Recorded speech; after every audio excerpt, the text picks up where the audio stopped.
Om Shuklam Bharadaram Vishnum Shashivarnam Chaturbhujam Prasanna Dhyayet Sarva Vignopashantahe.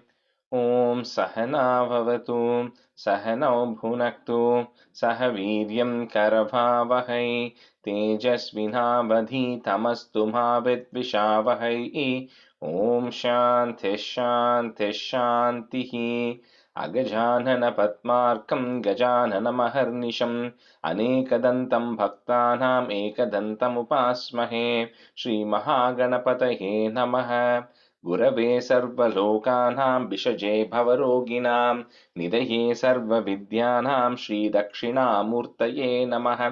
अस्मद्गुरुचरणारविन्दाभ्यां नमः।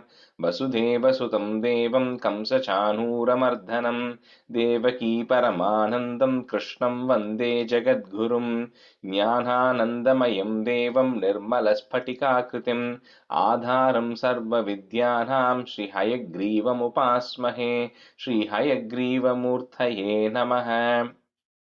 सरस्वती नमस्तुभ्यं वरदे कामरूपिणि विद्यारम्भं करिष्यामि सिद्धिर्भवतु मे सदा। श्रीमहासरस्वत्यै नमः।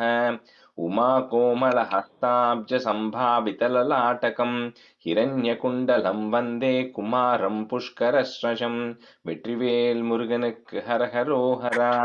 லோகவீரியம் மகாபூஜ்யம் சர்வரக்ஷாகரம் விபும் पार्वतीहृदयानन्दं शास्तारं प्रणमाम्यहं।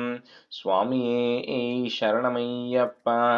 वागर्ताभिसम्पृक्तौ वागर्तप्रतिपत्तये जगतः पितरौ वन्दे पार्वती परमेश्वरौ। श्रीपार्वतीपरमेश्वराभ्यां नमः। कोमलं कूजयन् वेणुं श्यामलोऽयं कुमारकः वेदवेद्यं परब्रह्म तस्मै श्रीगुरवे नमः। अस्मद्गुरुचरणारविन्दाभ्यां नमः। श्रीकृष्ण गोविन्द हरे मुरारे श्रीनाथ नारायण वासुदेव। श्रीकृष्ण गोविन्द हरे मुरारे श्रीनाथ नारायण वासुदेव। श्रीकृष्ण गोविन्द हरे मुरारे श्रीनाथ नारायण वासुदेव। पीताम्बरं करविराजितचक्रशङ्खकौमोदकी सरसिजं करुणासमुद्रं राधासहायम् अतिसुन्दरमन्दहासं वातालयेशम् अनिशं हृदि भावयामि। कृष्णो रक्षतु मां चराचरगुरुः कृष्णं नमस्ये सदा। कृष्णेनैव सुरक्षितोऽहमसकृत् कृष्णाय दत्तं मनः। कृष्णादेव समुद्भवो मम विभो कृष्णस्य दासोऽस्म्यहम्। कृष्णे भक्तिरचञ्चलास्तु भगवन् हे कृष्ण तुभ्यं नमः। श्रीगुरुवायूरप्पा शरणं नम्राणां सन्निधत्ते सततमपि पुरस्तैरणभ्यर्थितानपि अर्थान् कामानजस्रं वितरति परमानन्दसान्द्रां गतिं च इत्थं निःशेषलभ्यो निरवधिकफलः पारिजातो हरे त्वं क्षुद्रं तं शक्रवाटी ध्रुममभिलषति व्यर्थमर्त्यव्रजोऽयं। श्रीगुरुवायूरप्पा शरणं श्रीभट्टपादम् अनिशं हृदि भावयामि।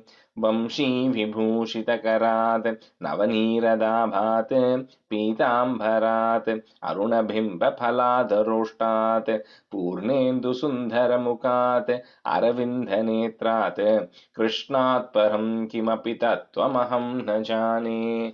കൈരണ്ടും കൂപ്പി ഞാൻ വീണ്ടുമീറക്കുന്നു നീരജലോചന നിന്നോടായി ഏതീനു മന്യനെ കുംഭീരേണ്ടതോരു രീതിയിൽ നീ എന്നെ പാലിക്കെന്നായി.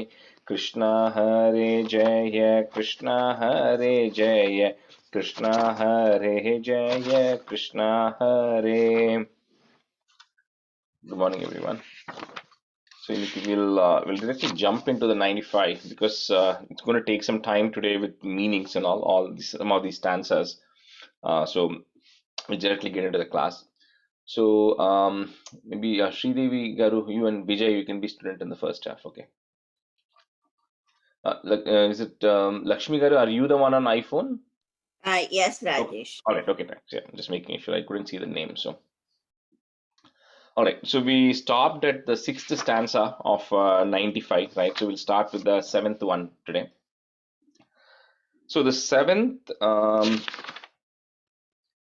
seventh and eighth, I'll say the meaning together, and then ninth, I'll say it separately because they're all kind of connected. So I want to explain it in one shot.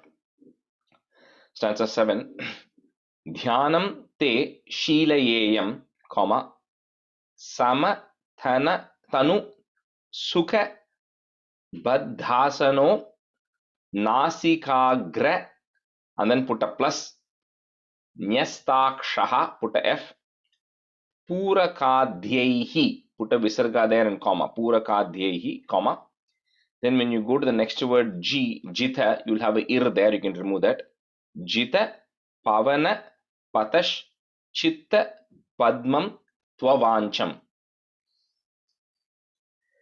Dhyanam te शीलहेयं समतनुसुखबद्धासनो नासिकाग्रन्यस्ताक्षः पूरकाध्यैः जितपवनपतश्चित्तपद्मं त्ववाञ्छम्. ध्यानं ते शीलते शीलयेयं समतनुसुखबद्धासनो नासिकाग्रन्यस्ताक्षपूरकादैः जितपवनपतश्चित् जितपवनपतश्चित्तपद्मं त्ववाञ्छम्. சொல்லுங்க. You got it only correct, yeah.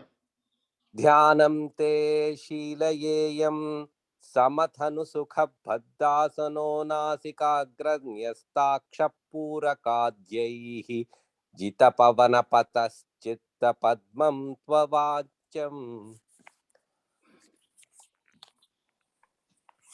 ध्यानं ते शीलयेयं समतनुसुखबद्धासनो नासिकाग्रन्यस्ताक्षः पूरकाद्यैः जितपवनपतश्चित्तपद्मं त्ववाञ्छम्. Is it vanchan or sound comes? Yeah, in sound. Tvavancham. Yeah. Okay, thank you. ध्यानं ते शीलयेयं समतनुसुखबद्धासनो नासिकाग्रन्यस्ताक्षः पूरकाद्यैः जितपवनपतश्चित्तपद्मं त्ववाञ्छन्. ऊर्ध्वाग्रम भावयित्वा, comma, ravi vidhu shikhinaha, put a is shikhinas, samvichintyoparishtat, so that is one word, samvichintyoparishtat, comma, tatrastham bhavayetvam, comma, sajala jaladhara shyamalam komalangam. ऊर्ध्वाघ्रं भावयित्वा रविभिदुषिकिनः संविचिन्त्योपरिष्टात् तत्रस्तं भावये त्वां सजलजलधर श्यामलं कोमलाङ्गम्. ऊर्ध्वाङ्गं भावयित्वा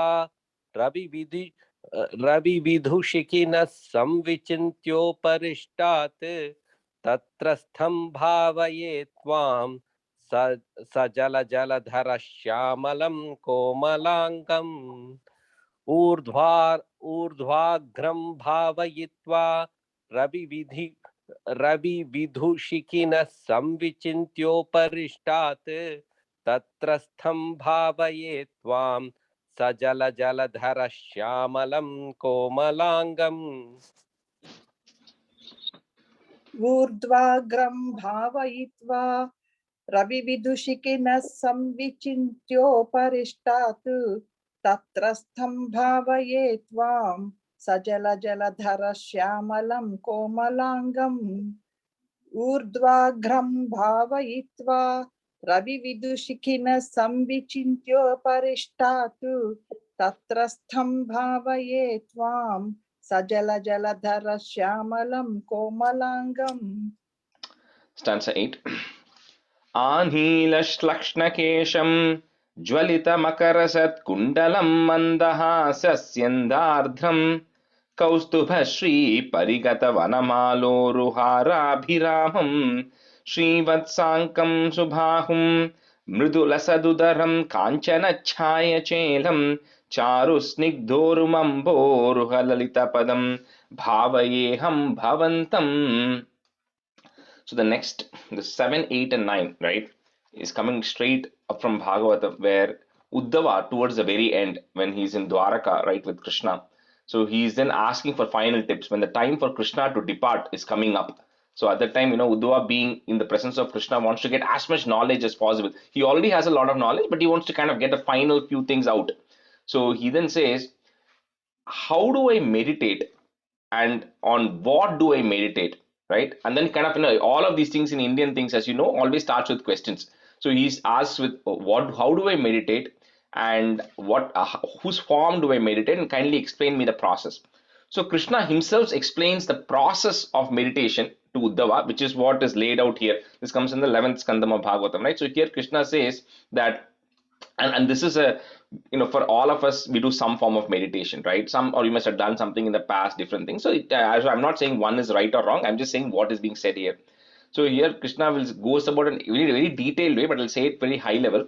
So he says you sit first of all in an erect way, but at the same time it cannot be too tight, because if you're sitting too erect and too tight, then you won't be able to physically do it. So don't be sitting too hunched or loose. So sit reasonably erect on a particular place, and then keep your hands on your lap. And then typically, and even I used to do this before, when you meditate, you kind of think of somebody or whoever you're meditating on in the middle of your eyes. That's where you kind of generally do, people do. You visualize somebody in your mind or visualize somebody in your eyes. So he says, no, you should not keep your eyes fully closed. Your eyes should not be fully open. So you kind of has to be half, a little open. So if you see some of the postures of people who meditate, like big Mahatmas, you'll see that the eyes are not fully closed. It will be little open, because that is the right way. You keep your eyes little open.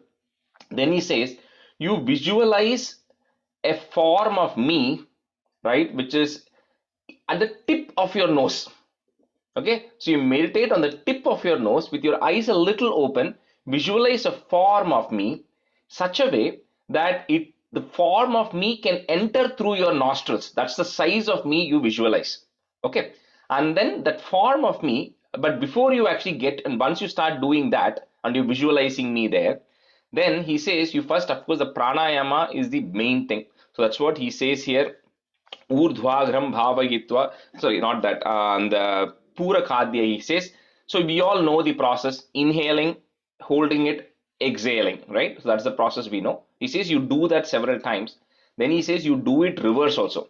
So exhale, hold it, inhale. So you kind of do it, and you keep doing this, he says, multiple times over a period of time, right? So multiple times a day, each 3 times a day. Each time you do it like 10 times. Admari, you do it over a period of time. When you do it over a period of time, that's when he says you'll get a control over your breath.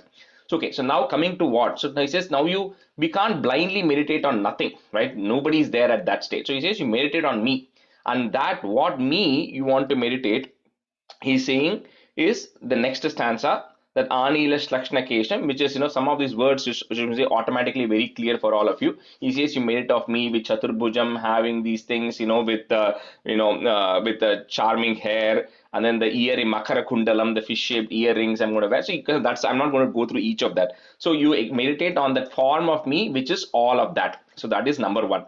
So you do this, and then when you're meditating, he says, on top of this is, you have to first start, you should know, you meditate from you should be able to move your prana vayu. And the reason this is complicated, that's why most people don't do this, and even not that I am an expert, I'm just repeating what I know, right? So he says you bring your prana vayu from the Muladhara chakra up to your heart, and in the heart, he says, you will hear the bell sound of Om. So you have to merge it with the bell sound of Om, and then 12 anguli, that is 12 finger, keeping it like this, 12, you go above that portion. So in we say the what do you call, so for example, I think since Devi Garu and Lakshmi Garu are there, that anuswaras we say in Devi Matmyam, right? Like im, neem, and all the 15, all the Sanskrit aksharas with the im, the anuswaras we say, it results in nasal vibrations when you say those 15 Sanskrit letters with the anuswaras. So that vibrations that are being generated with that anuswaras, so whatever that om vibration and you brought the pranavayu, you have to somehow merge all of them together and then hold them in control, right? So he's saying all this detailed process, right? So he says that's how you have to do. You have to bring them all in complete control, and then eventually when you want to get when you are ready, right? When you reach a stage you're ready, you then have to bring it up to the middle of your eyes, middle between your eyebrows. You bring it to that chakra and hold it there, right? That's what they say. You hold the pranavayu of air. You should be in so much control that you're holding your pranavayu there. And they say when you reach that point, you'll have two choices you can take. One is how you want the pranavayu to exit at that point, right? Do you want to permanently leave this body and not ever come back? Or do you actually want to go and go through the higher planetary systems, enjoy and merge with Brahma, and then come back, come back again to this earth with a higher level of values? Or you don't even come back to earth? Or do you permanently want to give up all lives and completely merge with the Lord? You see, you'll have the choice when you can bring the pranavayu to that place between your eyes and you can hold it there, and then you get a choice to decide. So till that point you can't decide, right? So again it goes through a very detailed explanations, right? And then in this stanza 8 he's saying you visualize this form of me, right, in that sitting in your lotus heart. You visualize that form, number one. Then he says in 9, he says once you visualize that entire form of me, then you go through each part of me in detail. So the first is the high level picture, you visualize the entire form of the Lord. Then he says you start from my feet, you go up body part by body part, either from the feet to the head or head to the feet, depending on whatever you want. Then you focus on each of those and meditate. And then after all of that is done, then he says you meditate only on my smiling face. You discard everything else that you meditated on, just meditate on my smiling face. Then once you finish meditating that, and all of these are stages, once you finish completely meditating on my smiling face, then he says you even remove me out, right? You remove me out and meditate on nothingness, which he says meditate on the sky, which means nothingness. You meditate on nothingness, and then he says you will reach eventually a state where even that you don't meditate, and you are able to visualize me inside you, and me inside you, and you inside me. So that way you'll reach a state where you'll realize that both you and me are the same. You'll finally reach that state. So at that state, you don't have to meditate on anything. So this is a progression. So when you say all these people like this, no way, in the half an hour we can't sit and meditate. And this is the complicated process that Krishna is advising and saying that you have to go through to get your pranavayu in control, and then your meditation in control, and then on what to meditate. So that is what is getting explained, and on 7, 8, and 9. Okay. So anyway, but I think when you kind of read through some of these things, it should be pretty obvious. Like 8, he's describing his form, right, that you have to meditate on, which you've seen several of these in the past. So இதெல்லாம் பாதி முடிக்கிறதுக்குள்ள meeting முடிஞ்சிடும் ராஜேஷ். ஆமா. I know. I know. Like this is so complicated, right? And that's why, like, the people who go through it, people who have gone through this, who are little people, right, is the amount of control you need to have on this is just unbelievable, right? So that's why, and later on he'll say, Bhattipadu says, hey, I don't want any of this. He'll say it's so complicated, I can't do any of this too, right? So even to meditation at this age, எனக்கு சொல்றேன் நானு, mind control பண்ண நினைச்சா கூட body is not comfortable, right? no, yeah.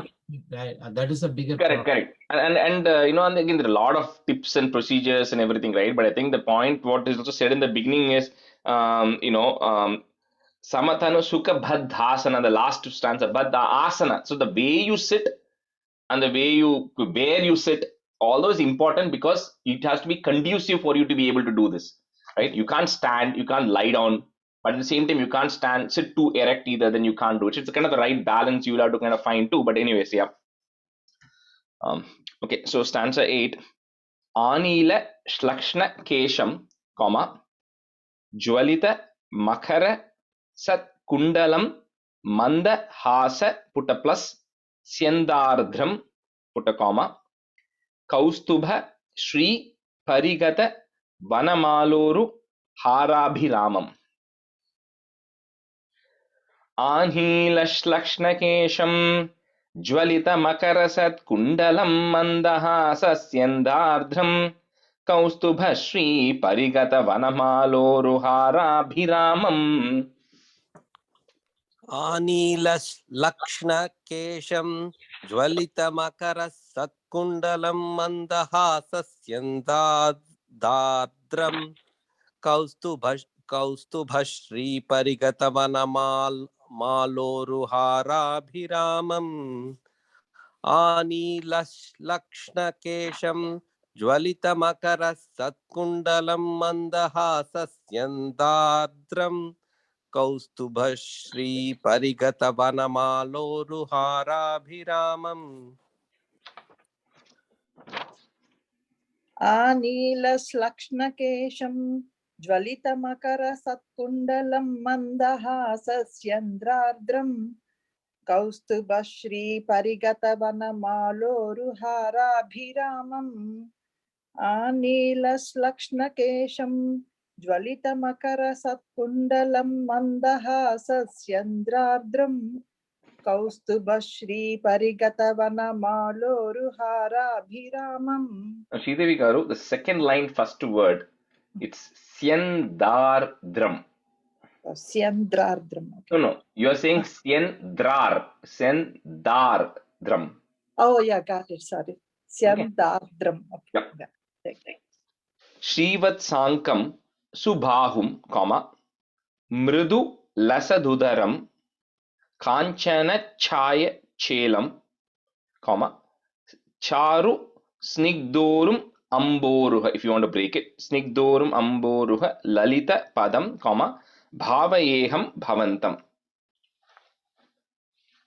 श्रीवत्साङ्कं सुबाहुं मृदुलसदुदरं काञ्चनच्छायचेलं चारुस्निग्धोरुमम्बोरुहललितपदं भावयेऽहं भवन्तम् श्रीवत्साङ्गं सुबाहुं मृदुलसदुदरं काञ्चनच्छायचेलं चारुस्निग्धोरुम् अम्बोरुहललितपदं भावयेऽहं भवन्तम् श्रीवत्साङ्गं सुबाहुं मृदुलसदुदरं काञ्चनच्छायचेलं चारुस्निग्धोरुम्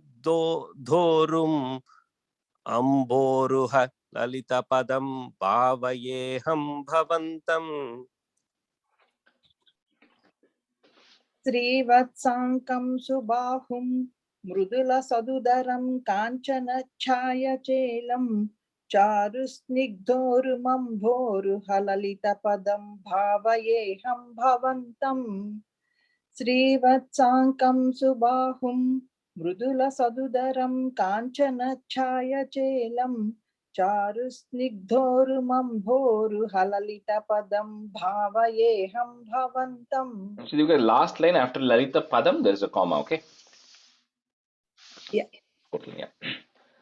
Sarvangeshwanga rangat kutukam iti, comma, muhur dharayannisha chittam, comma, tatrap ekatra yunje, comma, vadana sarasije sundare mandahase. सर्वाङ्गेष्वङ्गरङ्गत् कुतुकमिति मुहुर्धारयन्नीशचित्तं तत्राप्येकत्र युञ्जे वदनसरसिजे सुन्दरे मन्दहासे सर्वाङ्गेष्वङ्गरङ्गत् कुतुकमिति मुहुर्धारयन्नीशचित्तं तत्राप्येकत्र युञ्जे वदनसरसिजे सुन्दरे मन्दहासे सर्वाङ्गेष्वङ्गरङ्गत् कुतुकमिति मुहुर्धारयन्नीशचित्तं तत्राप्येकत्र युञ्जे वदनसरसिजे सुन्दरे मन्दहासे. There is comma after Yunjay too, Rajesh? Yeah, come after Yunjay. Yeah. Thank you. Sarvangeshwangarangat kutukamiti muhurdharayannishachittam तत्राप्येकत्र युञ्जे वदनसरसिजे सुन्दरे मन्दहासे सर्वाङ्गेष्वङ्गरङ्गकुतुकमिति मुहुर्धारयन्नीशचित्तं तत्राप्येकत्र युञ्जे वदनसरसिजे सुन्दरे मन्दहासे. Tatrali. Rajesh, Yeah. Rajesh, Sarvangeshwanga Rangat Kutukamati. I have M-A. Is it M-I or Yeah. M-A? It's MI because it's kutukam iti. So kutukam iti. MI. Mit. Okay, thanks.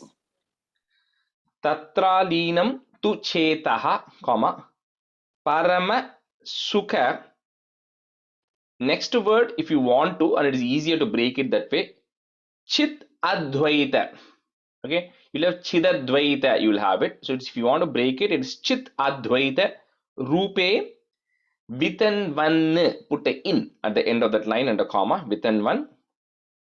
Next line, the two in or na you have, that goes away, put a anyanno chintayeyam, comma, muhuriti samuparudha yogo bhaveyam.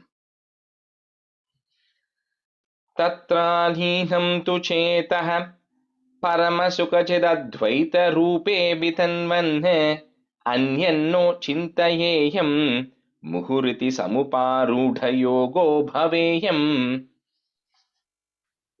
तत्रालीनं तु चेतः परमसुखचित् अद्वैतरूपे वितन्वन् अन्यन्नो चिन्तयेयं मुहुरिति समुपारूढयोगो भवेयम्. तत्रालीनं तु चेतः परमसुखचित् अद्वैतरूपे वितन्वन् अन्यन्नो चिन्तयेयं मुहुरिति समुपारूढयोगो भवेयम्. The paruda. Okay. Oh, पारूढयोगो भवेयम्. Okay. तत्रालीनं तु चेतः परमसुखचिदद्वैतरूपे वितन्वन् अन्यन्नो चिन्तयेयं मुहुरिति समुपारूढयोगो भवेयम्. तत्रालीनं तु चेतः परमसुखचिदद्वैतरूपे वितन्वन् अन्यन्नो चिन्तयेयं मुहुरिति समुपारूढयोगो भवेयम्. Stanza 10. Ittam tvat dhyana yoge sati, comma, punar animadhyashta samsiddhayastaha, and then comma, samsiddhayastaha, comma, dura shrutyadayopi hyaham ahamakiya. So ha and ya, hya. So hyaham ahamakiya, comma, sampateyur murare. So what he's saying is, once, so you go through the entire process that we described earlier. Let's say you're able to get that control. So you kind of, this is one step before you decide, you bring it up, like we said, to the Agni Chakra and decide what you want to do. So it's a step before. So you kind of got complete control of all your breathing and then your meditation. You have all of these controls. He says, once you get that, then you will get the Ashta Siddhi capabilities you'll get, which is the Ahima, Mahima, Lahima, ability to be light, ability to be heavy, ability to be tall, ability to be small, which Hanuman and all had the Ashta Siddhi, so they can do any of those characteristics. So your Bhattacharya says, however, and he says that ahamakiya, I mean, they will all come fighting to me, saying, I want to be with you, I want to be with you. That's why that word ahamakiya is coming there, where the Ashta Siddhis will come fighting to be with me. But he says, I won't reject all of them, because all of these things, when I get more capabilities, that is only going to delay my union with you. And for me, my important thing is to have union with you. So while these Ashta Siddhis are going to be competing to get to me while I go through all this process, I'm going to say, no, I don't want any of this. I only want to see you and I want to merge into you. So please grant me that. So Pavana Purapate Pahimam Sarvatapat. Ittam twadhyana yoge sati पुनरणिमाद्यष्ट संसिद्धयस्ताः दूरश्रुत्यादयोऽपि ह्यहमहमकिया sampateyurmurare. Rajesh Garu, is it Mahamikiya or Makiya? We have Mikiya. Mahamikiya, correct. Sorry, Mikiya, you're right. Thank you. इत्थं त्वध्यानयोगे सति पुनरणिमाध्यष्टसंसिद्धयस्ताः दूरश्रुत्यादयोऽपि ह्यहमहममिकया सम्पते युर्मुरारे इत्थं त्वध्यानयोगे सति पुनरणिमाध्यष्टसंसिद्धयस्ताः दूरश्रुत्यादयोऽपि ह्यहम् अहमिकया सम्पते युर्मुरारे. And the Mikaya kapra, there's a comma, okay? Second letter. Okay. Yeah. Second time. Sorry. Iktam tadvadyana yoge sati punaranimadhyashta samsiddhayastaha durashrutyadayopi hyahamaham mikaya sampate yurmurare. Ittam tvadyana yoge sati punaranimadhyashta samsiddhayastaha durashrutyadayopi hyahamaham Mikaya sampate yurmurare. Tvat sampraptau vilambavaham akhilamidam. If you want to break it, vilambavaham akhilamidam nadriye. And then you put a comma. So this is saying vilambam, this will cause delay. So I don't want it. And then you put a comma. Then you say kamayeham and put a plus. Kamayeham Twamevananda Purnam, which is what do I desire? Kamayeham is to merge with you. So that's why that portion is separate. So you put a plus after Kamayeham, and then after Twamevananda Purnam, you put a comma. Pavanapurapate Pahimam Sarvatapat. Twatsampraptau vilambhavahamakhilamidam nadriye Kamayeham Twamevananda Purnam. Pavanapurapate Pahimam Sarvatapat. त्वत्सम्प्राप्तौ विलम्बावहम् अखिलमिदं नाद्रिये कामयेऽहं त्वामेवानन्दपूर्णं पवनपुरपते पाहि मां सर्वतापात्. त्वत्सम्प्राप्तौ विलम्बावहम् अखिलमिदं नाद्रिये कामयेऽहं त्वामेवानन्दपूर्णं पवनपुरपते पाहि मां सर्वतापात्. Tvatsampraptau vilambavahamakhilamidam nadriye kamayeham tvamevanandapurnam pavanapurapate pahimam sarvatapat. Tvatsampraptau vilambavahamakhilamidam nadriye kamayeham tvamevanandapurnam pavanapurapate pahimam sarvatapat. Sri Krishna Parabrahmane Namaha. Completes 95. 96 is Bhagavat Vibhuti Varnanam. Vibhuti is referring to the glory. So the glories of the Lord. Description of the glories of the Lord. So stanza 1.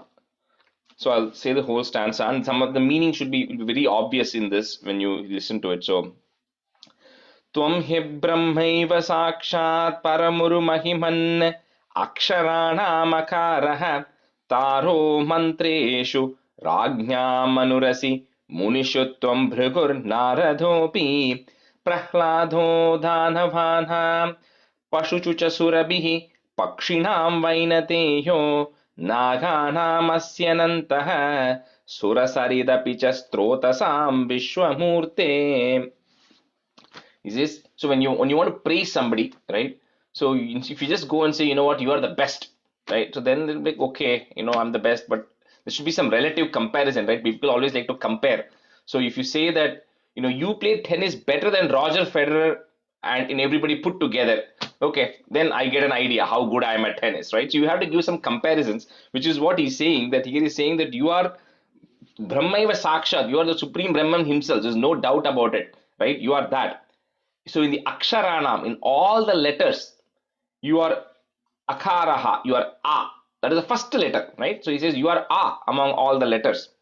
And Mantreshu, amongst all the mantram that are actually there, you are the Thara mantram, you are the Om, or the Thara mantram among all mantras. That's the highest of the mantras. And then Rajna Manurasi, among all the kings, you are Swayambhuva Manu, the first Manu that was there. So you are the king, first king ever. Munishu, among the sages, you are Bhrigu and Narada, they're the highest of the sages, so there's no doubt about that. Among the Asuras, you are none other than Prahlada himself, right? So you cannot compare the best because he also came from the Hiranyakashipu Asura clan, but then he's one of the greatest of devotees. So you are Prahlada among all the Danavana. Pashuchusha Surabihi. So among all the cows, you are Kamadenu. They have, whatever it gives, whatever you want, there's no better cow than Kamadenu. Pakshinam Vainateyo. Among the birds, you are Garuda, who is the king of the birds. Then Naganam Asyanantaha. Among the snakes, you are the Ananta. You are the snake, on which the Lord himself lies. So there's no doubt about it. You are the Ananta Shesha. So you are the greatest of that.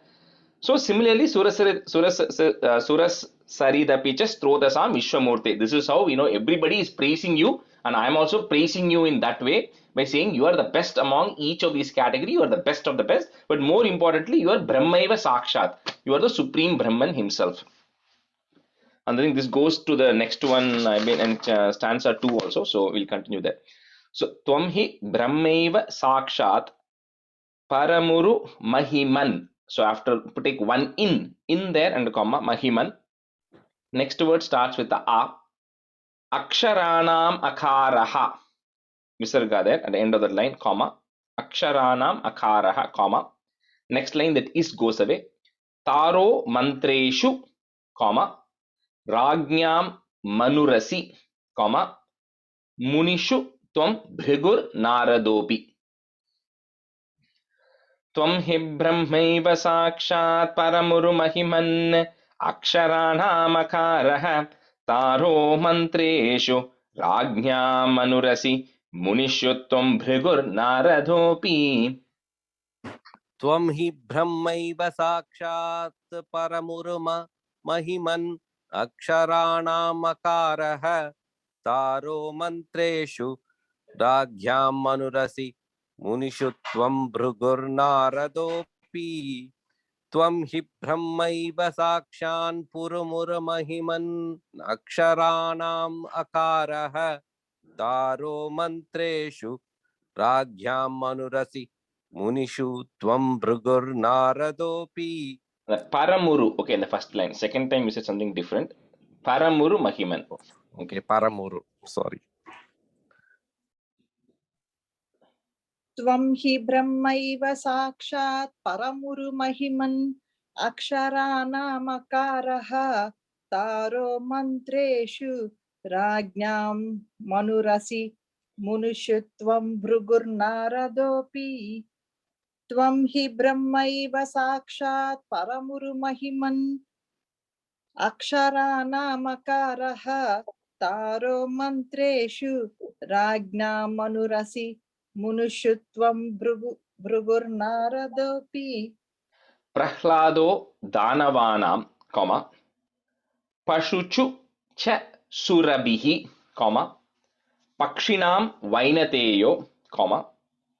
Naganam Asyanantaha. After that ta there is a is, remove it, put a visarga and a comma. So Naganam Asyanantaha, comma. Sura Saridapi cha Strotasam Vishwamurte. Prahlado Danavanam Pashuchucha Surabhihi Pakshinam Vainateyo Naganam Asyanantaha Surasaridapicha Strotasam Vishwamurte. Prahlado Danavanam Pashushu cha Surabhihi Pakshinam Vainateyo Naganam Syanantaha Surasaridapi cha srotasam Vishwamurte. Sorry, tune a bit. Prahlado Danavanam Pashushu cha Surabihi Pakshinam Vainateyo Naganam Syanantaha Surasaridapi cha srotasam Vishwamurte. Prahlado Danavanam Pashuchasurabihi Pakshinam Vainateyo Naganamasyanantaha Surasaridapicha Srotasam Vishwamurte. Prahlado Danavanam Pashuchasurabihi Pakshinam Vainateyo Naganamasyanantaha Surasaridapi cha Srotasam Vishwamurte. Continuing stanza 2. Brahmanyanam Bhalistvam. So among all the people who are holy men, Brahmana, you are Mahabali himself. He was the greatest because remember, he was doing the 100th Ashwamedha Yaga when the Lord came as Vamana Avatara, and then he's going to the next Indra. So he's saying among all the holy men, you are Bali. Kratushusha Japa Yajno.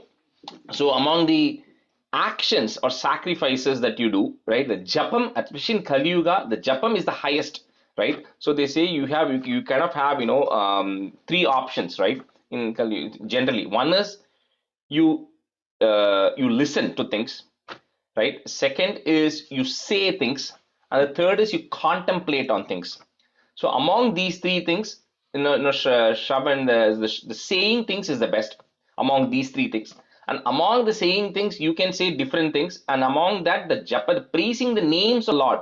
So Nama Sankirtanam in this Kali Yuga is the highest of it. So he says, among all the kratushu, among all the things or things you can do, Japa Yajna, your Japa Yajna. Vireshu Partho, among all the brave men, you are none other than Arjuna himself, Partha. Bhaktanam Uddhavastvam. So among your devotees, greatest of devotees, your Uddhava himself, who was one of the greatest of devotees because he was there towards the very end when Krishna left this earth, right? After his incarnation, and he gave the idol to Uddhava himself and said, "You take care of this and transport it." So he's been with him for Krishna throughout, the maximum actually. Amongst, if you look at entire Krishna's lifespan, the person who's been with Krishna the most has been Uddhava, right? And Arjuna also, but Uddhava also has been with him a lot. So the Bhaktanam Uddhavas. Balamasi Bhalinam, among all the people who are strong, you're stronger than them. Dhama Tejasvinam Tvam, and among people who are splendorous, you are the most splendor. So you're just comparing.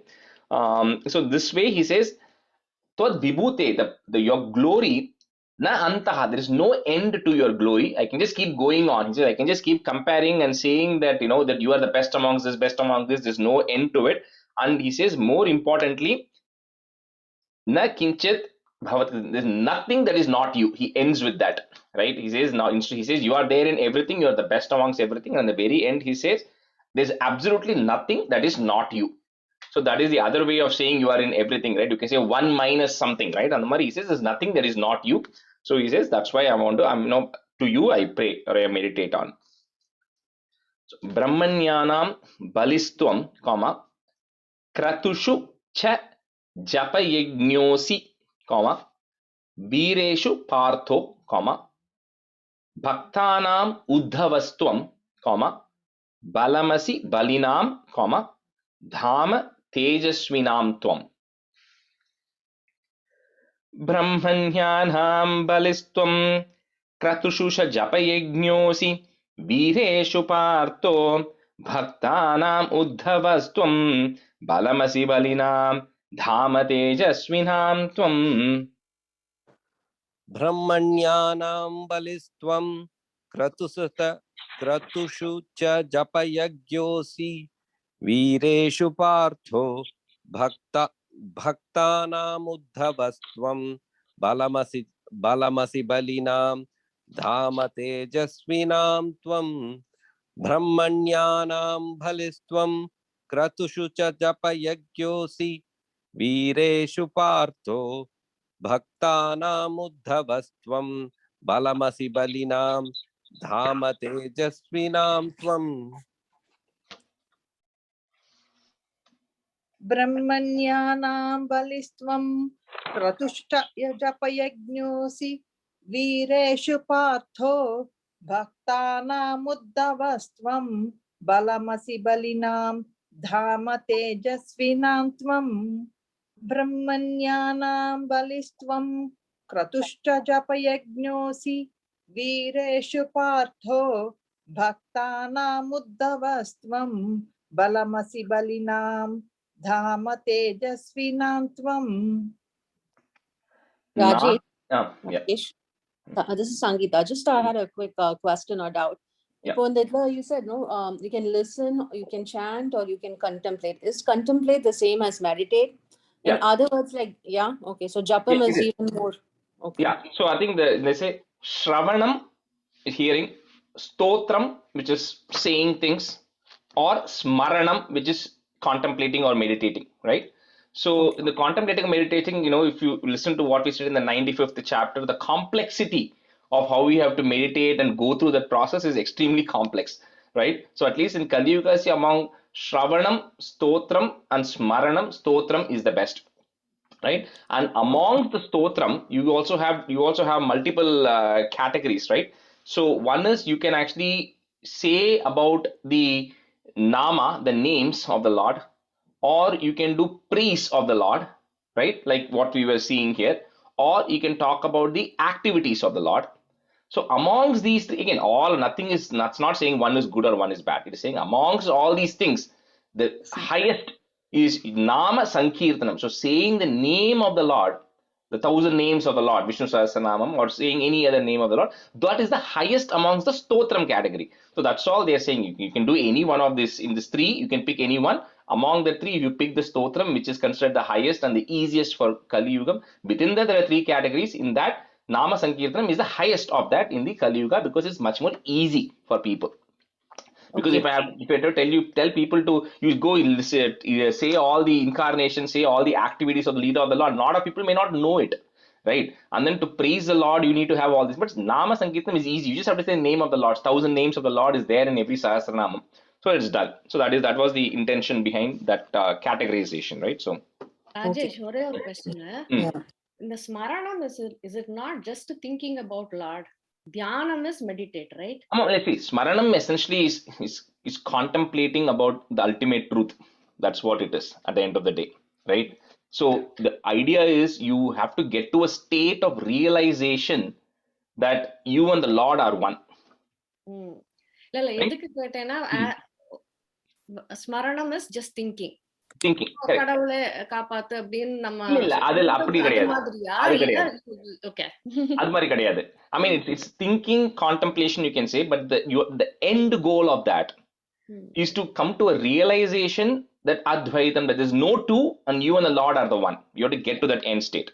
To get to that end state, right, you again have different, you can either go through pure knowledge, you somehow get all the knowledge instantly, which is also very complicated, or you go through like in the 95th, I think you were not there in the 95th, I was explaining the process of meditation to get to that state, which is also extremely complex.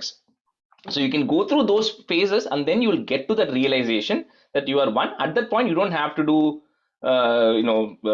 stotram or everything. You can just shut your ears, you can shut your mouth also, you are already realized it, right?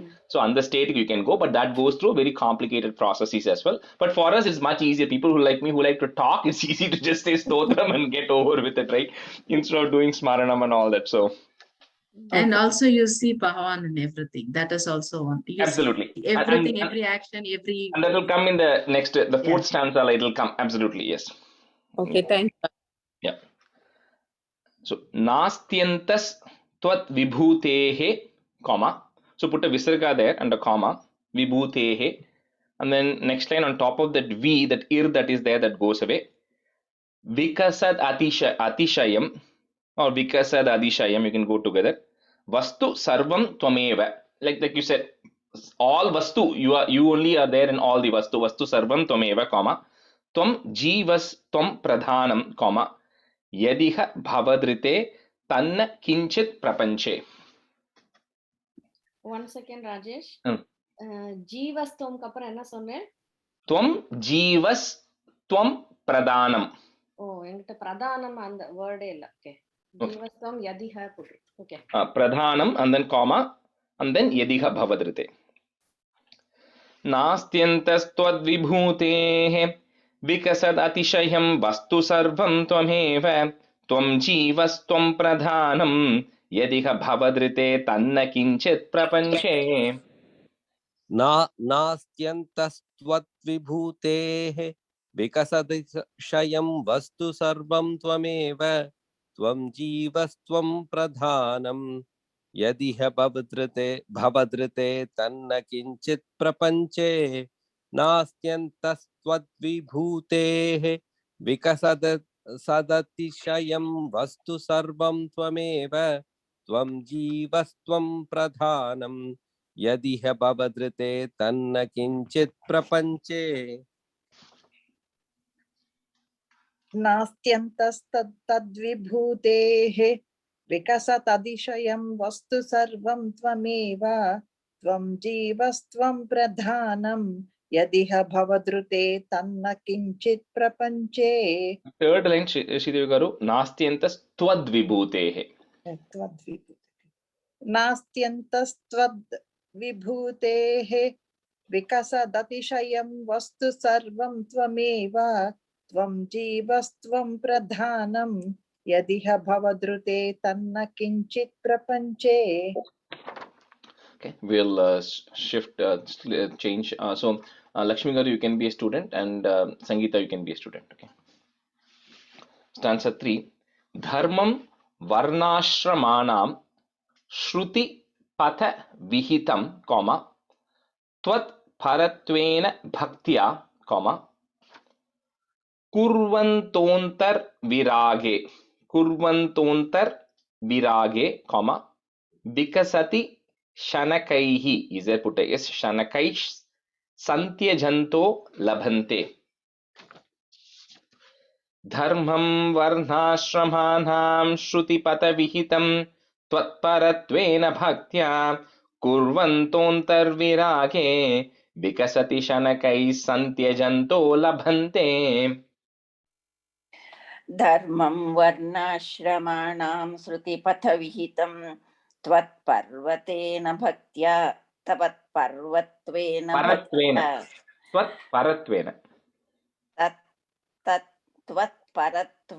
भक्त्या कुर्वन्तोऽन्तर्विरागे विकसति शनकैः सन्त्यजन्तो लभन्ते. There is no break in the second line. Yeah, second, and after virage there is a break. Kurvantontarvirage, comma, then vikasati shanakais. Dharmam varnashramanam shrutipathavihitam tvatparatvena bhaktya kurvantontarvirage vikasati shanakais santyajanto labhante.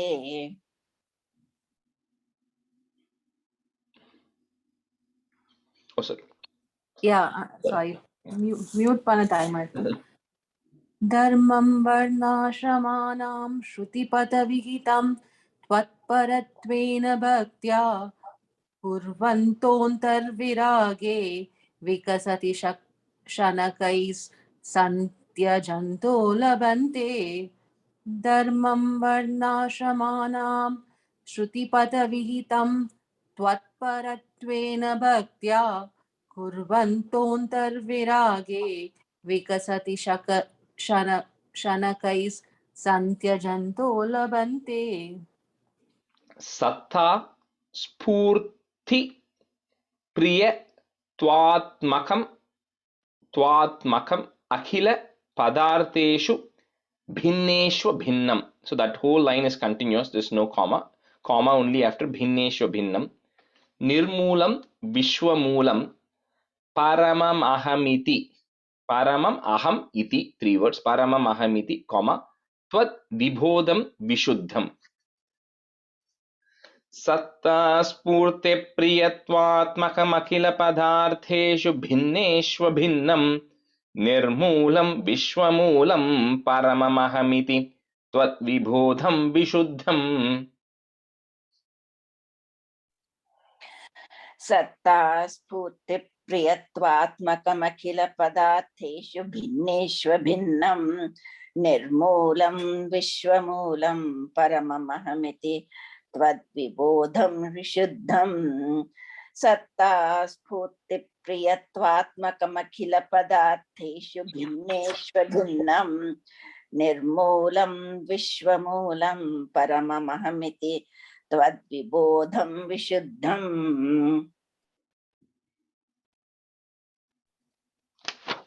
सत्ता स्फूर्तिप्रियत्वात्मकमखिलपदार्थेषु भिन्नेष्वभिन्नं निर्मूलं विश्वमूलं परममहमिति त्वद्विबोधं विशुद्धम्. सत्ता स्फूर्तिप्रियत्वामकमखिलपदार्थेषु भिन्नेष्वभिन्नं निर्मूलं विश्वमूलं परममहमिति त्वद्विबोधं विशुद्धम्. ज्ञानं कर्मापि भक्तिस् त्रितयमिह comma भवत् प्रापकं तत्र तावत्. Put it at the end of that line and a comma. Tavat. Next line you will have two ins, you remove one of that na. So nirvinnanam asheshe. Nirvinnanam asheshe, or you can say it together. Vishaya iha bhavet, comma. Jnana yogedhikaraha. So here he's talking, of course, like the three paths, right? That is there. So Jnana Yoga, Karma Yoga, Bhakti Yoga. And he says that there are a set of, and he says, it's not like which is the best. He says, depends on the type of person, what they want. So he says there are people who are just disgusted with material life and they just completely want to be detached with society. They don't want to be around family, friends. They don't desire all these things, right? So they are all wondering, what is all this materialistic things? They don't care about these things. So and there are people like that. So for them, he says, the Jnana Yoga is much more relevant because they are more interested in what is actually happening, the philosophy behind, and they can go and, like we spoke about, right? They can contemplate and they can think about what the ultimate truth is and try to get that supreme knowledge. So they go through the Jnana Yoga path.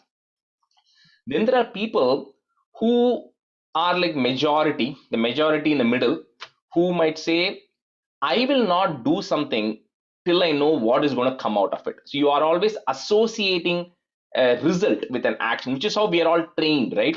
You study, you do well, you get a present. You do well in job, you get increment. So we are always associating a benefit with every action that we do.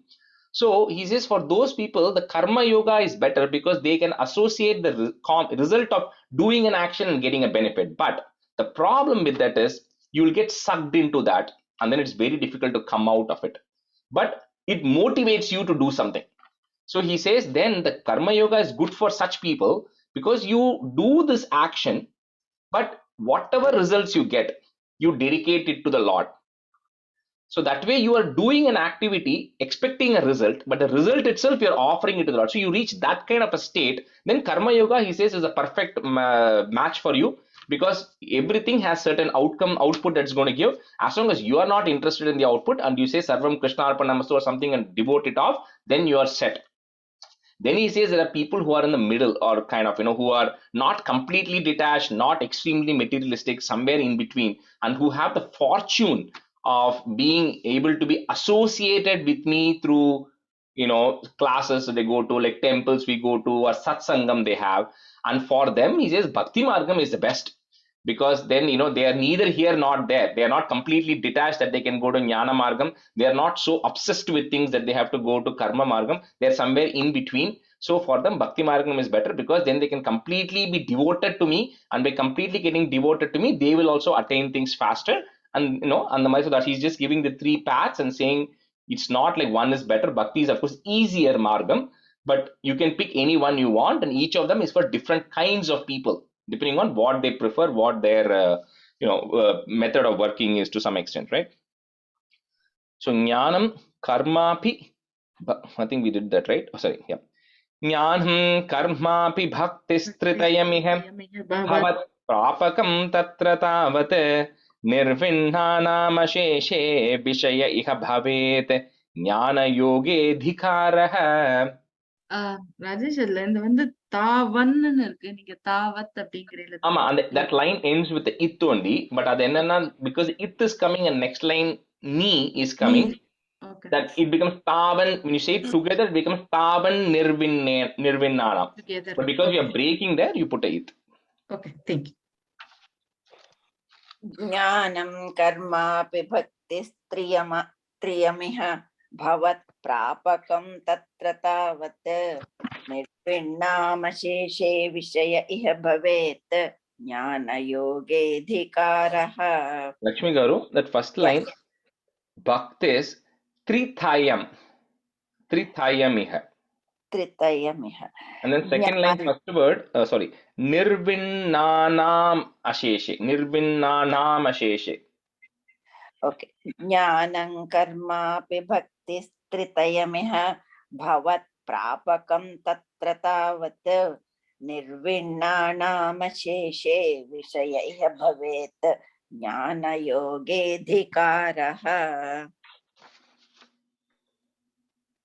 ज्ञानं कर्मापि भक्तिस्तृतयमिह sorry, I'll start again. ज्ञानं कर्मापि भक्तिस्तृतयमिह भवत् प्रापकं तत्र तावत् निर्विन्नानामशेषे विषय भवेत् ज्ञानयोगेऽधिकारः ज्ञानं कर्मापि भक्तिस्तृतयमिह भवत् प्रापकं तत्र तावत् निर्विन्नानामशेषे विषयः भवेत् ज्ञानयोगेऽधिकारः Takthanam karma yogaha. So that is there, remove it, visarga and a comma, karma yogaha. Tvayi hi vinihito yetu natyanta saktaha, comma, napyat yantam viraktaha. Again, remove that is, visarga and a comma. Tvayi cha dhritarasa bhakti yogo hyamisham. Han ya again coming here, hyamisham. सक्तानां कर्मयोगः त्वयि विनिहितो ये तु नात्यन्तसक्ताः नाप्यत्यन्तं विरक्ताः त्वयि च धृतरसा भक्तियोगो ह्यमीषाम्. सक्तानां कर्मयोगः त्वयि विनिहितो ये तु नात्यन्तसक्ताः नाप्यत्यन्तं विरक्ताः त्वयि च धृतरसा भक्तियोगो ह्यमीषाम्. सक्तानां कर्मयोगः त्वयि विनिहितो ये तु नात्यन्तसक्ताः नाप्यत्यन्तं विरक्ताः त्वयि च धृतरसा भक्तियोगो ह्यमीषाम्. सक्तानां कर्मयोगः त्वयि विनिहितो ये तु नात्यन्तसक्ताः नाप्यत्यन्तं विरक्ताः त्वयि च धृतरसा भक्तियोगो ह्यमीषाम्. सक्तानां कर्मयोगः त्वयि विनिहितो ये तु नात्यन्तसक्ताः नाप्यत्यन्तं विरक्ताः त्वयि च धृतरसा भक्तियोगो ह्यमीषाम्. ज्ञानं त्वत् भक्ततां वा कॉमा लघु सुकृत वशान् मर्त्यलोके लभन्ते कॉमा तस्मात् तत्रैव जन्म स्पृहयति भगवन् कॉमा नाकघो नारको वा. So it says here that this again, this I say he said couple of times, right? He says that the being born as a human is the best you can ask for, he says, because one is, he says, couple of dimensions, right? So one is the people who are in much more advanced heavenly planets or people who are in hellish planets, they do not have the opportunity to get access to you that easily because of other distractions that are there happening in each of these. So from that perspective, being born in this earth is number one advantage. Then here he says, then if you're again, like we spoke, if you're born as animals or lower creatures, you're like the Maslow's pyramid thing, you are striving for different things. You are striving to get food, you're striving for shelter, you're striving for all those various things. But the human, you also have the discrimination of the mind. So you can decide what you want to do. You have that flexibility, right? So he says, so this way, he says, number one, he says is, I should not be, I thank you for giving me a human body, but I should not waste my life, right, as a human in this thing. And then that's why people from various beings want to be born as a human in this earth, because it gives them an opportunity to get closer to the Lord. At the same time, he says you should not be too attached, because if you like this living here so much, then you will get stuck into this rut. So you should want to be born as a human, but then you should use that opportunity to somehow get out permanently, right? That's the example he's actually giving here. And he says, although like everybody says, the one thing which is the for sure is when death is going to strike anybody. So he says, so always be ready and be prepared, because you don't know when what is going to happen. And so let me use this opportunity to move forward, right, with the getting closer to you. ज्ञानं त्वद्भक्ततां वा लघु सुकृतवशान् मर्त्यलोके लभन्ते तस्मात् तत्रैव जन्म स्पृहयति भगवन् नाकगो narco वा. ज्ञानं त्वद्भक्ततां वा लघु सुकृतवशान् मर्त्यलोके भवन्ते. Sorry, let me say that one more time. Jnanam tvadbhaktatam va lagu sukruta vashan matya loke labhante tasmat tatraiva janma spruhayati bhagavan nakago narako va. Jnanam tvadbhaktatam va lagu sukruta vashan matya loke labhante tasmat tatraiva janma spruhayati bhagavan nakago narako va.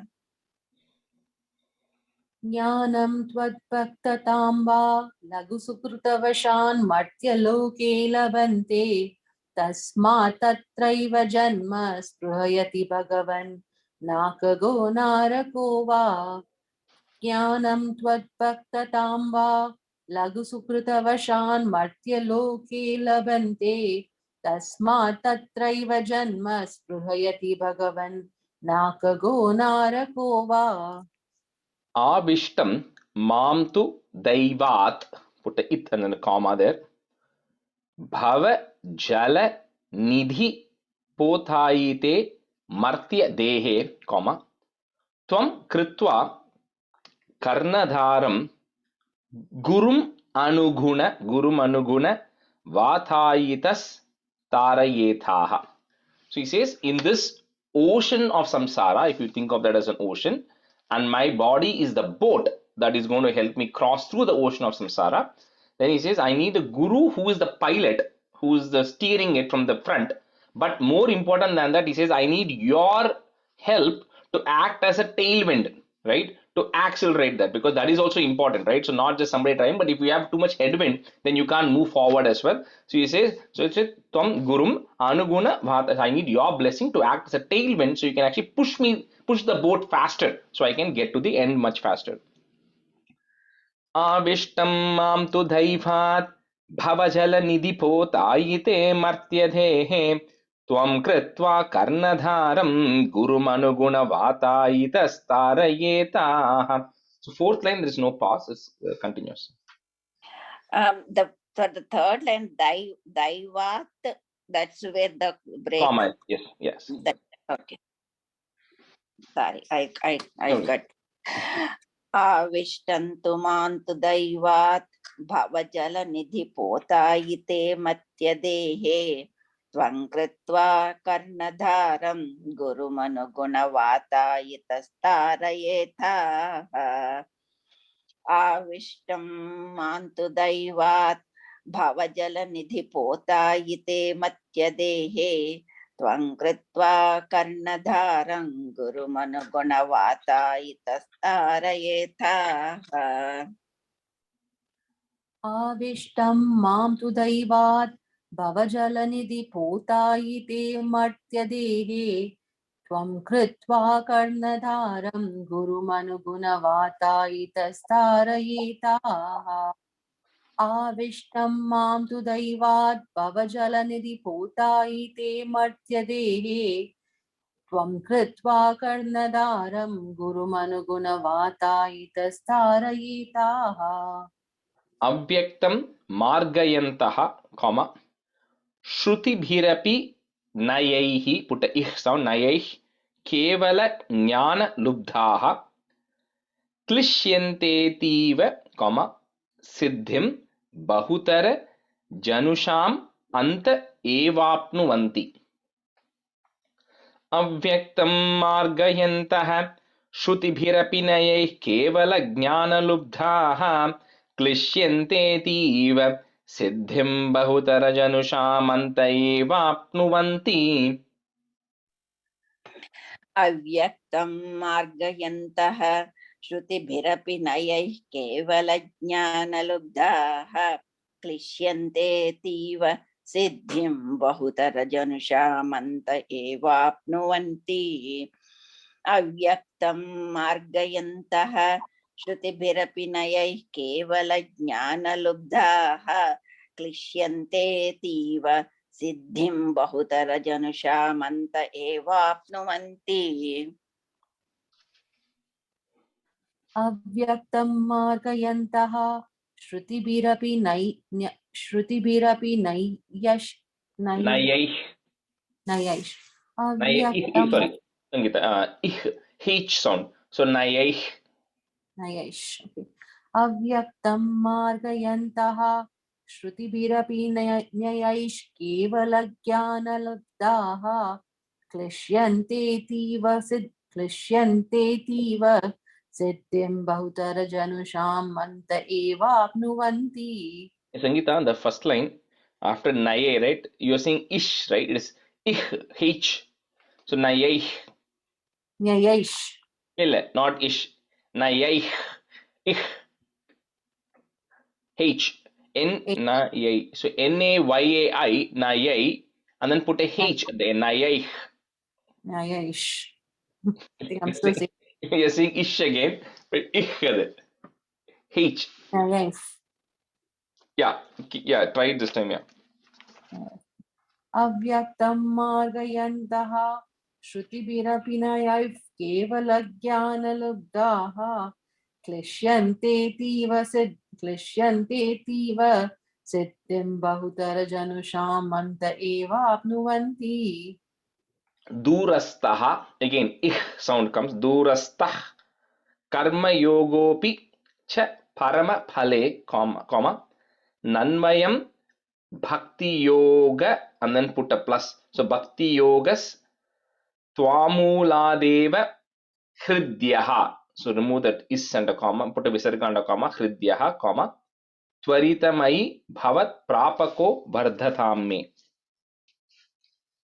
दूरस्थः कर्मयोगोऽपि च परमफले नन्वयं भक्तियोगस्त्वामूलादेव हृद्यः त्वरितमयि भवत्प्रापको वर्धतां मे எந்துல பகவன் இருக்கு ஸ்வரிதமயி பகவன் பிராபகோ வர்த்ததாமேன்னு இருக்கு yeah, bhavat, change it to bhavat just to be considered, means the same thing. Bhavat. Change it to bhavat, yeah. எனக்கு பகவத்தன் இருக்கு. அப்படி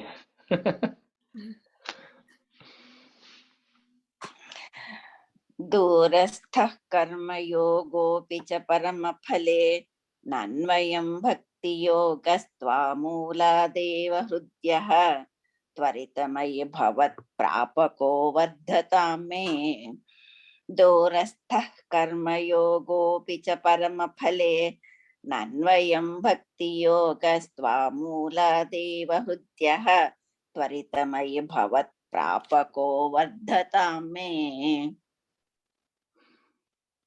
दूरस्थः कर्मयोगेऽपि च परमफले नन्वयन् भक्तियोगस्तां मूलादेव हृद्यः त्वरितमयि भगवत्प्रापको वर्धतां मे Sangeeta, the first third line after parama phale there is a comma, okay, and then the fourth line in the bhagavata change it to bhavat in the fourth line bhavat prapako.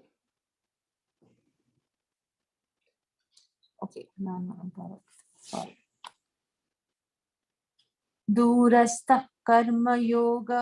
दूरस्थः कर्मयोगेऽपि च परमफले नन्वयन् भक्तियोगस्त्वामूलादेव हृद्यः त्वरितमयि भवत् sorry என்ன word அது பகவத் அல்ல Bhavat. भवत् प्रापको वर्धतां मे Third line yogo only. Yogopi. Karma yogopi. ஓ யோகேபி இருக்கு என்கிட்ட first Yogopi. யோகோபி okay Okay, so let's the next couple of stanzas, Lakshmi Garu and Sangeeta, just say one time. Let's see if we can finish most of this chapter today. Jnana yaivati yatnam munir apavadate. Munir apavadate, or you can say it together. Munir apavadate, comma Brahma tattvam tu shrinvan गाढ़ं त्वत्पाद भक्तिं comma शरणमयति यस तस्य मुक्तिः put इक्सॉन मुक्तिः कराग्रे ज्ञानायैवाति यत्नं मुनिरपवदते ब्रह्मतत्त्वं तु शृण्वन् गाढं त्वत्पाद भक्तिं शरणमयति यस्तस्य मुक्तिः कराग्रे ज्ञानायैवाति यत्नं मुनिरपवदते ब्रह्मतत्त्वं तु शृण्वन् गाढं त्वत्पादभक्तिं शरणमयति यस्तस्य मुक्तिः कराग्रे ज्ञानायैवाति यत्नं मुनिरपवदते ब्रह्मतत्त्वं तु शृण्वन् गाढं त्वत्पादभक्तिं शरणमयति यस्तस्य मुक्तिः कराग्रे त्वद् ध्याने पीह तुल्या पुनरसुखरता कॉमा चित्त चांचल्य हेतोः. So put a visarga at the end and comma hetoho. Next line, the ra becomes a abhyasadashu shakyam comma tadapi vashayitum tvat kripa charutabhyam. त्वध्याने पीह तुल्या पुनरसुकरता चित्त चांचल्य हेतोः अभ्यासादाशु शक्यं तदपि वशयितुं त्वत्कृपा चारुताभ्याम्. त्वध्याने पीह तुल्या पुनरसुकरता चित्तचाञ्चल्य हेतोः अभ्यासादाशु शक्यं तदपि वशयितुं त्वत्कृपा चारुताभ्याम्. त्वद्ध्याने पीह तुल्या पुनरसुकरता चित्तचाञ्चल्य हेतोः अभ्यासादाशु शक्यं तदपि वशयितुं त्वत्कृपा चारुताभ्याम्. Stanza 8.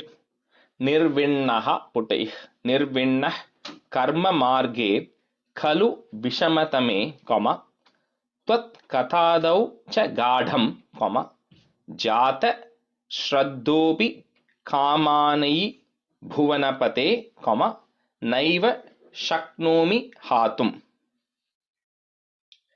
निर्विण्णः कर्म मार्गे खलु विषमतमे त्वत्कथादौ च गाढं जात श्रद्धोऽपि कामानयि भुवनपते नैव शक्नोमि हातुम्. निर्विण्णः कर्म मार्गे खलु विषमतमे त्वत्कथादौ च गाढं जातः श्रद्धोऽपि कामानयि भुवनपते नैव शक्नोमि हातुम्. निर्विण्णः कर्म मार्गे खलु विषमतमे त्वत्कथादौ च गाढं जातः श्रद्धोऽपि कामानयि भुवनपते नैव शक्नोमि हातुम्. So here, interestingly, it's a battle that everybody fights. So he's saying, just like he said, that I'm completely disinterested in the karma marga, right? Because it's too complicated and it has results which come at the end of it which I don't want. And so I'm going to be focused on listening to your stories. Tvat kathadav. So listening to your stories, chanting your name, Jata Shraddha, all of your names and your greatness and everything. I'm going to be focused on that. but he says I'm still not able to get rid of the attachment, right? That I have to other things like he says my family and home, everything, any other basic attachments that people still have. He says I'm not able to get rid of that completely, right? But he says that's okay.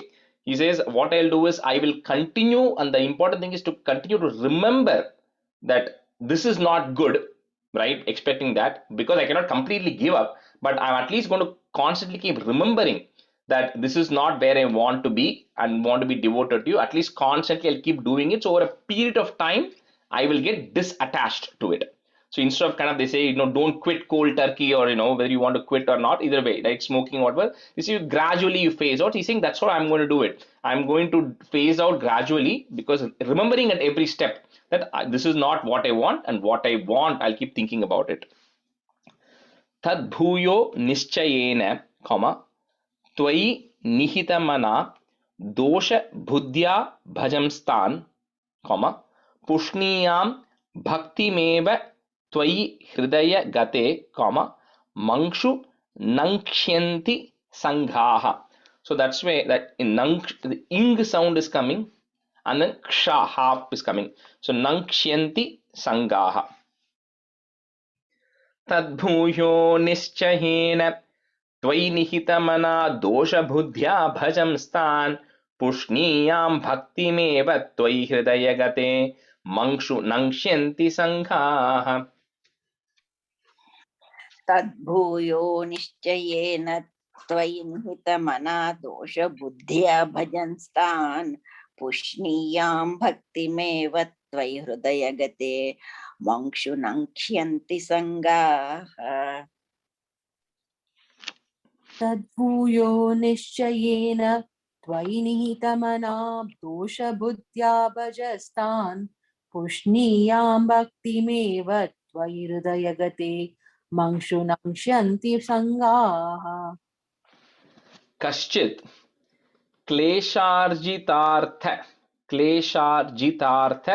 क्षय विमल मतिः, put विसर्ग and comma मतिः, नुद्यमानो जनौघैः, प्रागेवं प्राह विप्रो न खलु मम जनः, काल कर्म ग्रहा va.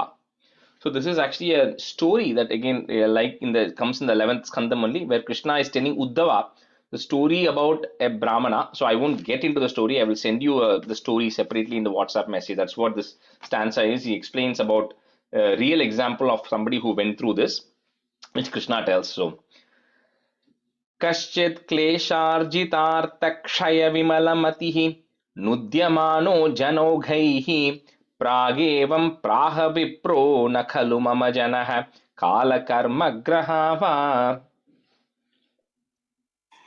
कश्चित् क्लेशार्जितार्थक्षय विमलमतिः, नुद्यमानो जनौघैः, प्रागेवं प्राह विप्रो न खलु मम जनः, कालकर्मग्रहा वा. कश्चित् क्लेशार्जितार्थ क्षय विमलमतिः, नुद्यमानो जनौघैः, प्रागेवं प्राह विप्रो न खलु मम जनः, कालकर्मग्रहा वा.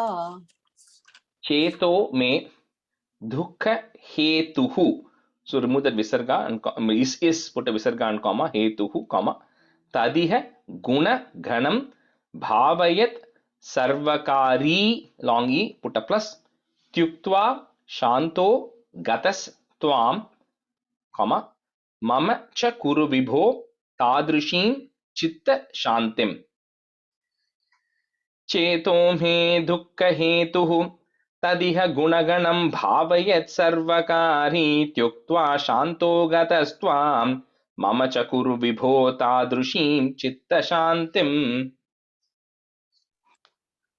चेतो मे दुःख हेतुः तदिह गुणगणं भावयत् सर्वकारी, त्युक्त्वा शान्तो गतस्त्वां, मम च कुरु विभो तादृशीं चित्तशान्तिम्. चेतो मे दुःख हेतुः तदिह गुणगणं भावयत् सर्वकारी, tva shantau gatasvam mama cha kuru vibho tadrishim chitta shantam. Stanza 10. So stanza 10 is also about another story. The 9 is actually about wealth and the 10 is about lust. He gives two stories there.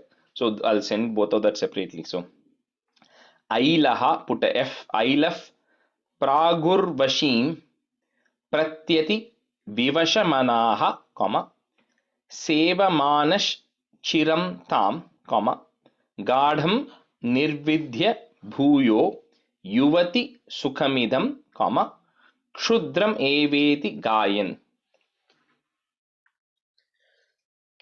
Ailaf Pragurvashim Pratyati Vivashamanaha Sevamanas Tam Gadham Nirvidhya Bhuyo Yuvati Sukhamidam Kshudrameveti Gayan.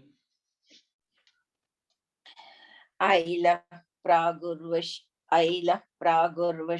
pratyati vivashamanaha sevamaanaschirantam gadham nirvidya bhuyo yuvati sukhamidam kshudrameveti gayan.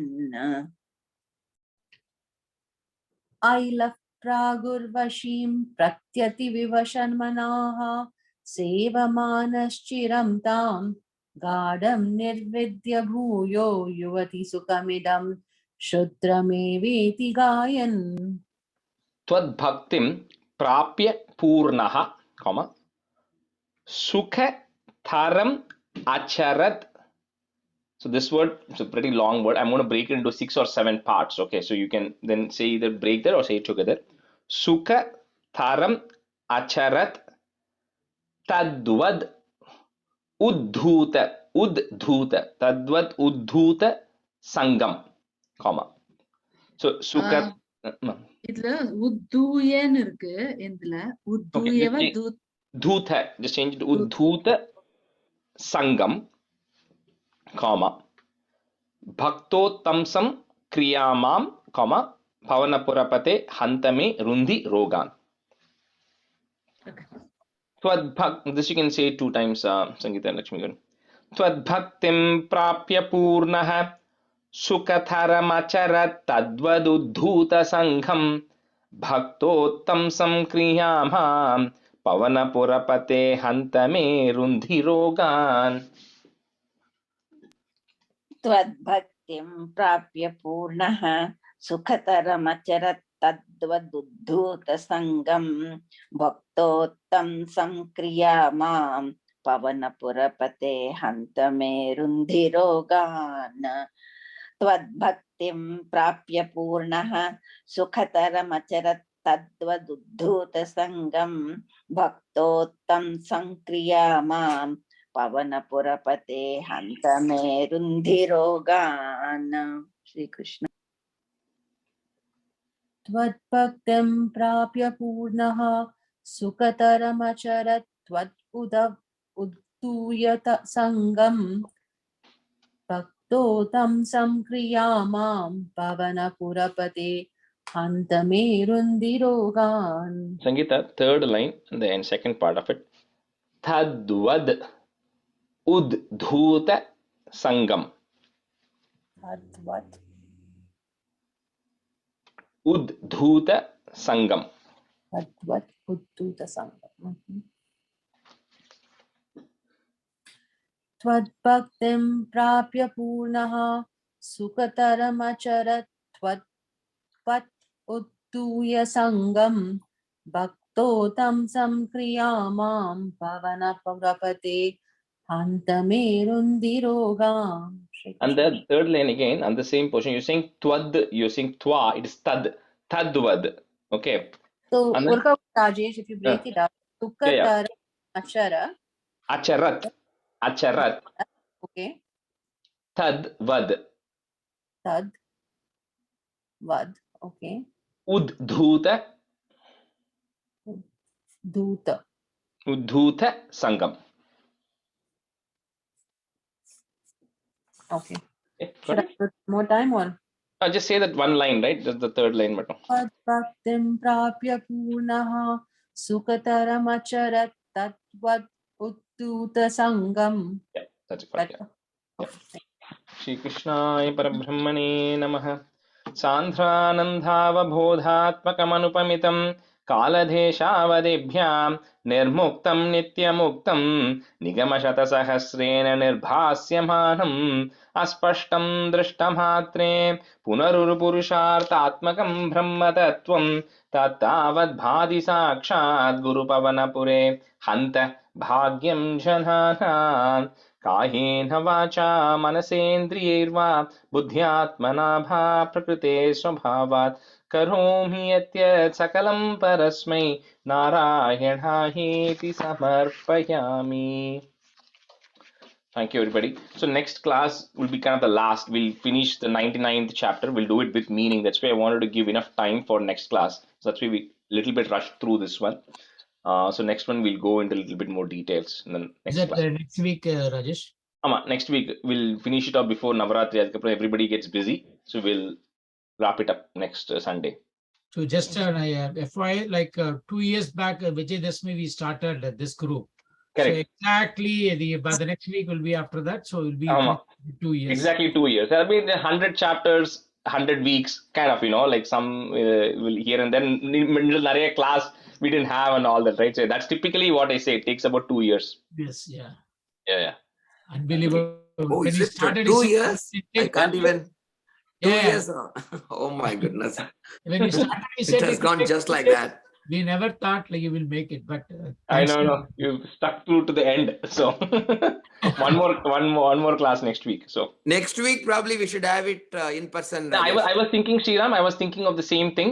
So we'll plan. I know, maybe 7 o'clock might be tough for people to come. Correct. So let's think through it and let's do it in person if possible, and we can pick some time in the afternoon if it is easier, or some other slot. But let's discuss it in the chat, right? Whatever works. because எனக்கு வந்து Yeah. Others can also எனக்கு have வந்து 10 to 11 ஒரு class இருக்கு, அப்புறம் 1 to 2 ஒரு class இருக்கு. அதுக்கு Okay. நடுவுல இப்ப வச்சாங்க. We'll see if we can fit something. I know if not everybody can come, we can do it. We'll also have a Zoom session also, but whoever is able to come in person, we'll do it in person. That's what I did for the other batch also. The last class, we did it in person. Rajesh, next week Amavasai and Navaratri starting vera. Oh, Monday start ஆகுது இல்ல Navaratri. Sunday வைக்கணும், கொலு வைக்கணும் Sunday. Monday evening தானே, morning வச்சிடலாம். Evening தான். என்ன 7 o'clock வச்சிருங்க அப்போ. 7 is fine. We'll do it. We'll finish it off next Sunday for sure, because if you miss that, the next 2 weeks will be gone. கார்த்தாலே வச்சிடுங்க please. இல்ல நீங்க இந்த 7க்கே வைங்க, வர முடியறவா நேரம் வரது. Yeah, we can maybe keep 8. We can maybe do 8. If that gives time to people. We'll see. We'll plan. We'll think about Rajesh, it. ஏன்னா எனக்கு வந்து அந்த 10 மணி கிளாஸ் இருக்கு. சோ அதுக்கு Yeah. 9 yardsலாம் கட்டிக்கணும் கொஞ்சம். Okay. அதனால தான்.